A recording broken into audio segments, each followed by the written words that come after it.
जैसा कि आपके सामने है ये पार्ट नंबर 10। ध्यान रहे कि हमने पार्ट नंबर 1 से ही आपको जो है बेसिक मैथ पढ़ाते हुए आए हैं, पार्ट नंबर 10 तक पहुँचे हुए हैं और हम कोशिश करेंगे ये पार्ट नंबर ज़्यादा से ज़्यादा हो, क्योंकि जितना ही पार्ट बनेगा उतना ही आपका बेसिक अधिक पढ़ाया जाएगा। तो देखिए इसमें जो है हमें दिया गया है लासा। इस वीडियो में जो है हम आपको एलसीएम यानी कि लघुत्तम समापवर्तक कैसे निकाला जाता है वो सिखाएंगे, क्योंकि बिना लासा के बड़े बड़े फ्रैक्शन भी हम नहीं कर पाएंगे। तो ध्यान रहे, तो यहाँ लासा निकालने के लिए सबसे पहले हम डिजिट जो है यानी कि अंक कौन सा है 2,4 है। अब यहाँ पर भी कामा करके 6 ले लेंगे। अब यहाँ पर देखिए हम कोई संख्या लेंगे जो इसमें से कटें, यानी कि लासा निकालने के लिए सबसे पहले हम 2 लेते हैं, उसके बाद 3 लेते हैं जिसको हम प्राइम नंबर कहते हैं यानी कि विभाज्य संख्याएं। 5 होता है, 7 होता है, उसके बाद ज़रूरत के हिसाब से हम लेते रहते हैं। तो यहाँ देखिए क्या 2 से इसमें से कोई भी संख्या कटेगी, तो हाँ 2, 4, 6 2 तीनों कटेगी। तो 2 से 2 इक्नम 2 यानी कि 2 का पहाड़ा हम पढ़ेंगे, जितनी बार में ये मिल जाएगा उतना ही लिख देंगे। 2 का पहाड़ा पढ़िए, 2 दूनी 4, 2 बार में मिल गया तो यहाँ 2 कर देंगे।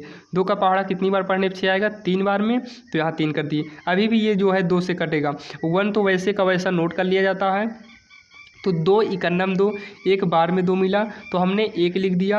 अब 2 के पहाड़ा में 3 नहीं मिलता है तो 3 को वैसे का वैसा उतार लेंगे। अब यहाँ पर 2 के पहाड़ा में कोई भी नहीं मिलेगा तो हम 2 से नहीं काटेंगे, आगे बढ़ते हैं। 3 से देखिए कटेगा, हाँ ये 3 कटेगा, तो यहाँ पर 3 से तो ये 1 उतर आया, 1 उतर आया, 3 इक्नम 3। जब नीचे 1 1 आ जाए तो जान लीजिए कि हमारा लघुत्तम यानी कि लासा हो जाएगा, निकल आएगा। तो यहाँ पर हम लिख देंगे लासा बराबर कितना है, 2 आया है, देखिए 2 आया है, गुणे फिर 2 आया है, गुणे फिर 3 आया है, तो ये हो जाएगा। ध्यान से देखिए 2 दूनी 4 और 4 तिहाई, 2 दूनी 4, 4 तिहाई 12, तो इसका लासा कितना आ गया, 12 आ गया है। अब यहाँ देखिए सेम इसी प्रकार से दूसरी नंबर भी है। अब दूसरी नंबर में भी हमें क्या करना है, 4, 8 और 12 को लिख लेंगे। अब यहाँ लासा निकालने के लिए इस तरीके से जो है हम बना लेंगे। अब ध्यान देना लासा 2 प्रकार का होता है, एक भाग विधि, एक गुणनखंड विधि। तो हम यहाँ पर आपको भाग विधि लासा बता रहे हैं, तो गुणनखंड के लिए इसके अगले वीडियो में आपको वो भी बता दिया जाएगा। तो यहाँ पर देखिए 2 से काटेंगे, 2 दूनी 4, 2 चौक 8, 2 छंग 12, यानी कि 2 का पहाड़ा 2 बार पढ़ेंगे तब 4 आएगा तो 2 बार लिख दिए, 4 बार में आएगा तो 4 लिख दिए, 2 छंग 6 बार में आएगा 6 लिख दिए। अब 2 से 2 इक्नम 2, 2 दूनी 4 और 2 तिहाई 6, फिर 2 से 2 इक्नम 2, 3 2 के पहाड़ा में नहीं आता है तो 3 को वैसे का वैसा हम उतार लेंगे। अब 3 से 1 1, 3 इक्नम 3 हो गया। अब यही लासा हो गया तो हम लिख देंगे लासा बराबर 2 गुणे में 2, गुणे में फिर 2 आ गया, 2 गुणे में 3 आ गया है।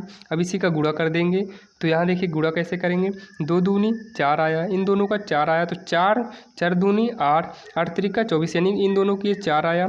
फिर 4 से 2 में करेंगे तो 8 आ जाएगा, 8 से 3 में करेंगे तो 8 त्रिका 24 आ गया। तो लासा हमारा कितना आ गया, 24 आ गया। यही जो है हो जाएगा, आंसर हो जाएगा। अब देखिए सवाल नंबर दूसरी में हम आपको मासा बताएंगे यानी कि HCF। यहाँ देखिए आपके सामने है मासा। मासा 2 प्रकार का होता है, एक भाग विधि, एक गुणनखंड विधि होता है। तो हमने वहाँ पर भाग विधि बताया है, जो लासा हमने आपको बताया है ये लासा जो है भाग विधि है। तो हम चाहते हैं कि आपको मासा भी भाग विधि बताया जाए, ताकि एक वीडियो बना देंगे वहाँ पर लासा गुणनखंडी होगा और मासा भी गुणनखंड विधि बता देंगे।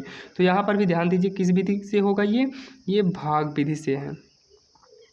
ठीक, भाग विधि के लिए तो सबसे पहले आप भाग का जो है चिन्ह बना लेंगे। अब यहाँ पर देखेंगे सबसे छोटा जो होगा उसको हम बाहर रख लेंगे। अब हमने क्या किया, जो सबसे छोटा था, सबसे छोटा जो था उसको हमने बाहर किया। अब उसके बाद बचा है 10 और 15, इसमें से आप जो है कोई भी रख सकते हैं, चाहे 10 रखिए चाहे 15। तो हम 5 से बड़ा वाला इसमें रख रहे हैं, इसमें जो है सबसे बड़ा रख देंगे। तो ध्यान रहे 5 का पहाड़ा पढ़े कि 10 आ जाए, तो 5 दूनी 10। तो यहाँ देखिए 0 ये कट गया, 1 से 1 भी कट गया। अब देखिए 5 से ये पूरा पूरा डिवाइड हो गया कि नहीं, यानी कि विभाजित हो गया। तो अब 5 से वो विभाजित हुआ तो 5 से अगला वाला विभाजित करेंगे जो 15 है, तो 5 तिहाई कितना हो गया, 15 हो गया। यही जो है इसका आंसर हो गया। 5 दूनी 10, 5 तिहाई 15। 5 से दोनों विभाजित हो गया कि नहीं, जब 5 से दोनों विभाजित हो गया तो मासा बराबर भी यही 5 ही आ जाएगा। तो यही हो जाएगा इसका आंसर। अब यहाँ पर भी एक कोष्ठक यानी कि ब्रैकेट बना लेना है। अब यहाँ सबसे छोटा वाला, बाकी दो में से कोई भी आप यहाँ रख सकते हैं। हमें यहाँ 10 रखे थे, जो 5 से बड़ा था, यहाँ हम सबसे बड़ा 8 रख देते हैं। फिर भी देखिए 2 चौक 8 हो गया, ये दोनों कट गया। अब 2 से ये कट गया तो 2 से अगला काटेंगे, 4 वाला बचा है, तो 2 दूनी 4। अब यहाँ देखिए 2 जो है इसको भी पूरा पूरा विभाजित कर दिया, और 2 ही जो है 4 को भी पूरा पूरा काट दिया है। तो ध्यान रहे कि जो मासा आ जाएगा, 2 से ये भी कट गया है, 2 से ये भी कट गया है, तो मासा कितना आ गया, 2 ही आएगा। यही जो है इसका आंसर हो गया। हम आपको 1-2 ऐसे दे रहे हैं, आप करके हमें कमेंट में बताइए कि इसका आंसर क्या होगा। जैसे कि हम दे रहे हैं 3, 6, 9। इसका जो है भाग विधि से मासा निकालना है, भाग विधि से मासा निकालिए। अब एक और दे रहे हैं 4, 8, 12।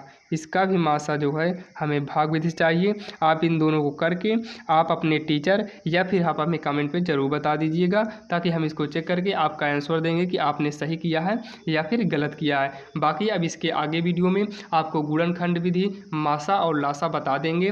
तो इसके लिए आप हमारे वीडियो को सब्सक्राइब कर लीजिए और लाइक करना ना भूलें, जिससे कि हम जितने भी वीडियो यहाँ अपलोड करें वो सबसे पहले आपको मिलें।